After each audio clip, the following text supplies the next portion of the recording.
question, but just as you guys have collaborated on play calling, just how has that evolved over this season, and how is it looking? Yeah, it's been ever evolving. It's a lot of back and forth between me and him, which it always has been. It's honestly been really good. So, just ever evolving. Does it change dramatically from week to week based off the opponent, or like No, when it evolves, what does it? no. The thing that I would say is it's not. I think the word you used was dramatically, maybe. It's not dramatically. It might tweak here, tweak there, but it's all what's best for us and the way we go about it. So. Bobby, in the last 2 weeks in the second half, you guys have forced, I think it's 5 3-and-outs and 2 takeaways. What has worked so well in the second half the last 2 weeks? Yeah, we're trying to make sure we're finding the answer to mimic that in the first half. We've made a few adjustments here or there, but I think guys are, for whatever reason, to get in the flow of the game. The first half, it's not, every game's different in the first half, but there's flashes of what we're doing in the second half in the first half. And, we had a discussion today about, still being intentional of finding why the rhythm is happening in the second half, and we need to start faster. That was one of the keys here. We did start with a 3-and-out, but then you had the second drive, right? And, so just finding that consistency really is what it comes down to in the first half, and we're working hard to do that as we have been throughout the year. Certainly getting some continuity in the lineup is going to help that. And like I always say, we got to be playing our best ball, at the end of the year, not peaking early. Along those lines, Bobby, Ray gives you guys the lead with that touchdown kickoff return, and yep. Then I'm guessing that following defensive series is going to be one that sort of sticks with you. What went wrong? Yeah, it's a great question because we really pride ourselves in 2-minute. I've been in a couple NFL organizations, and we've never spent the time at other places that we spent here on 2-minute. And traditionally, we rank fairly high in 2-minute, and that drive right there really irked us because that's not who we are in 2-minute. You know what I mean? We take pride in being closers and closing the half or closing the game. And it was really just a combination of a couple different things that we talk about a lot not coming together, right? Talk about rush plus coverage, guys being able to execute, their 1/11th, all those type of things. And it was really some uncharacteristic things that occurred in that 2-minute drive that really haven't showed up in a long time. So, good reset, good refresh for us there as far as that goes. But, we don't give up points in 2-minute. That's what we preach. That's what we emphasize, and we spend time on it. When you look at that sequence where obviously you guys want complimentary football, you want Ray to score there. Right. It takes 5 seconds off the Right. clock and the defense is back on the field. Right. What does that look like just from a logistical standpoint?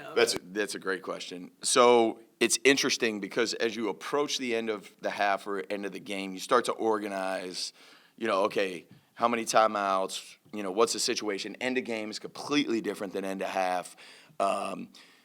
You have certain modes that can switch at the end of half versus end of game where the modes might not switch. They might switch, but it might just stay true to what you're in. It's a hard deal to explain, but logistically, we're organizing what we like, reminding our guys what the offense likes in those situations, how much time's left, how many timeouts they have. That can dictate how they start the series or what the series is going to look like, what personnel groupings we want to be in. There's a lot that goes into it in a very short amount of time, and that was a very short amount of time that we had. So, that's no excuse. I'm not trying to say that. That's logistically what goes into it. It's been a challenging season for Taron Johnson with some of the injuries. How have you seen him handle that adversity, even within a game? Yeah. Like last night, where there's a couple of plays in the first half, and I'm sure the improvement you saw in the second half, part of that was even a player like him self-correcting. Yeah, there's ebbs and flows in the NFL season. There's going to be ebbs and flows throughout a career, right? And it's not about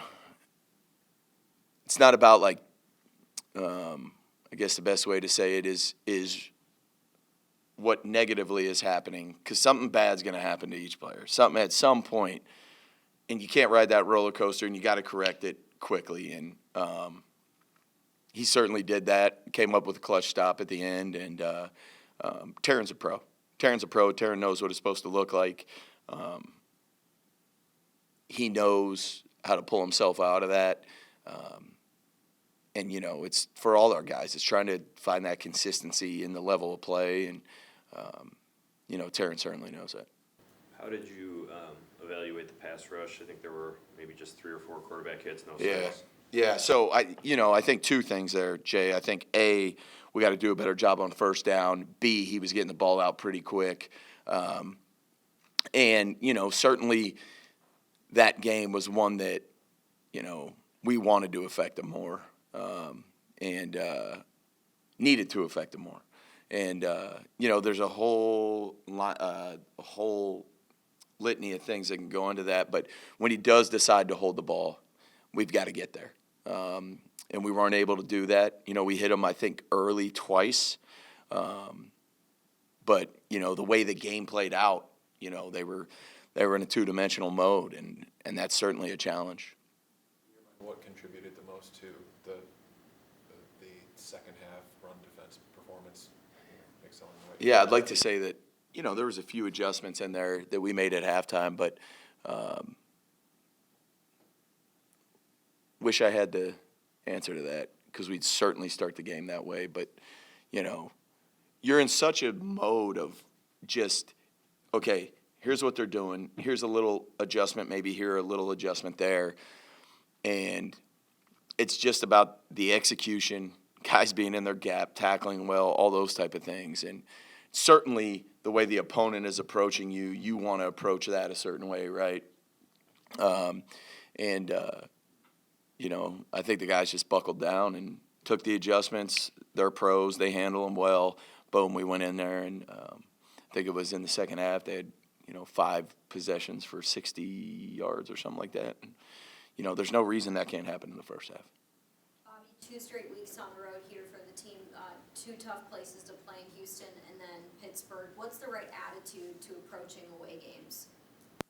Yeah, I think the right attitude is that, yes, we're going into hostile environments, but that doesn't have anything to do with our level of play, our execution. That has nothing to do with that. Roll that ball out in a parking lot and we'll play.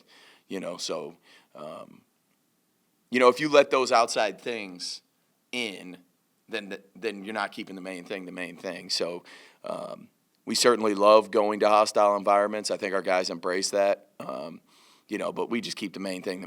And the things that we would potentially have to deal with at home, the crowd noise, we know we don't have to deal with there, which, is a benefit to us. So certainly going to be a challenge going in there. And, Pittsburgh's one of the founding organizations of the NFL, and their fans are certainly great, but we're just focused on us and, our execution or our level of play, style of play. Multiple defensive players went down with injuries last night. Coach McDermott spoke about the resiliency of the depth players. How did you see them answer the call? Yeah, like always, our guys are ready to go. They don't flinch. We rep it that way. They know that they're a play away, and everybody's held to the same standard here. I don't know what it's like everywhere else, but everybody's held to the same standard. It doesn't matter if you're the first, second, or third that would go in the game at a certain position. That standard doesn't change. We talked to Sean some about the logic of the Matt Milano usage, bringing him in and out of the game for different plays. What did you see of how that worked, and do you think that's going to continue moving? Yeah, we're going to continue to look at it. I do think we saw Matt play faster yesterday. I know there's a couple plays he'd like to have back. But just getting Matt back in that, like I talked about before, just back in that flow of things, and also putting ourselves in the best position, and that can look a lot of different ways, right? And we're still putting that, trying to move those pieces around to see what's best. Obviously, injuries affect everything, and, we'll continue to do that. This is the most situational substituting I think you guys have done since you've been here. Yes. So what has that evolution process kind of been like to get here? Yeah, it's interesting, right? You got to look at it at all 3 levels. and, it starts with you want to be able to present different things to the offense, right? How far you go with that, that's on a case-by-case, year-by-year basis. But you look at all three levels, right? Like, okay, what's our best way to affect a quarterback in those situations? Let's say it's pass situations, they're one-dimensional. What's the best way we can affect them? I'm talking about getting our best 11 for maybe the scheme that we like against, and what's the matchups and, all those type of things. So that's really what it's come down to. And there's certain, you try to see what guys do well. What guys do well, and it's like, okay, can we structure it this way? Yes, we can. Can we get this group with it at the front with this back seven? Yes, we can. Why? Because that coverage and that front, there's just so much that goes into it.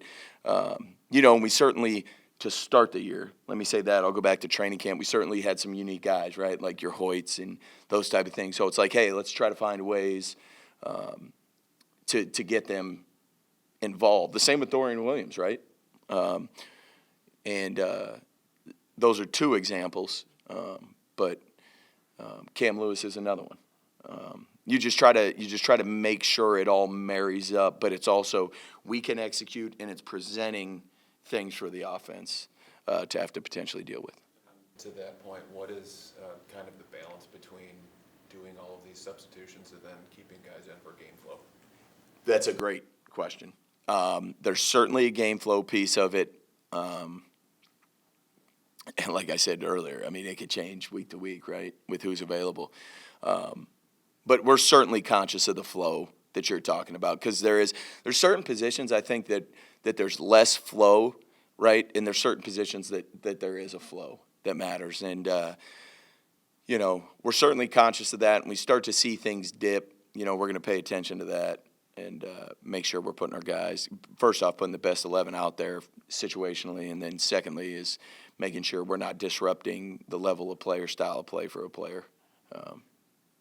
Dorian, how has your vision for his role and how he can help you guys really evolve as he's gotten more experience and really proven that he can handle more? Yeah, Dorian's an extremely, as you guys see, physical and explosive player. He's extremely talented. I was actually coaching the linebackers when we drafted him.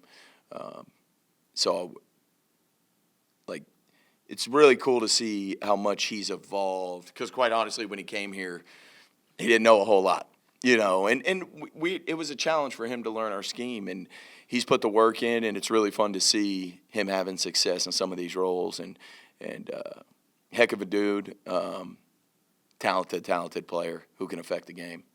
So it's been really cool to see.